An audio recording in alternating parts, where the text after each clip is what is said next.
ചതിക്കുഴികളും വഞ്ചനകളും അസൂയക്കാരും വഞ്ചനക്കാരും എല്ലാം ചുറ്റുമുണ്ട്. ഇതെല്ലാം കഴുത്തോളം മുങ്ങി മുകളിലാണ്. പാര വെക്കുന്നവരും ഇല്ലാവചനം പറയുന്നവരും സകല വിധത്തിലും നിന്നെ മുക്കാൻ നോക്കുന്നവരും ചുറ്റുമുണ്ട്.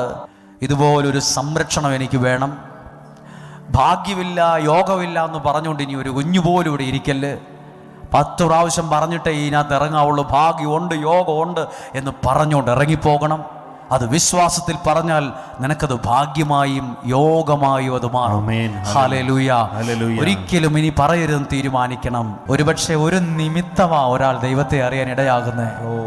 ഇന്നുവരെ അങ്ങനെ നടന്നു, ഇങ്ങനെ ജീവിച്ചു. പക്ഷെ നാളെ ഒരു സമയത്ത് ജീവിതത്തിൽ ഒരു അനുഭവം വരുമ്പോൾ ഉണ്ടല്ലോ, ആ ദൈവത്തെ പിന്നെ വിട്ട് കളയില്ല, ജീവിതത്തിൽ നിന്ന് മറന്നു കളയില്ല. ദൈവത്തിന് വേണ്ടി എന്തെങ്കിലും ഇന്ന് ഒത്തിരി ജോലി തിരക്കുള്ളവരില്ലേ, വയനാടിനെ സംബന്ധിച്ചിടത്തോളം കാപ്പി പറിക്കുന്നൊക്കെ സമയമാണ്. ഏറ്റവും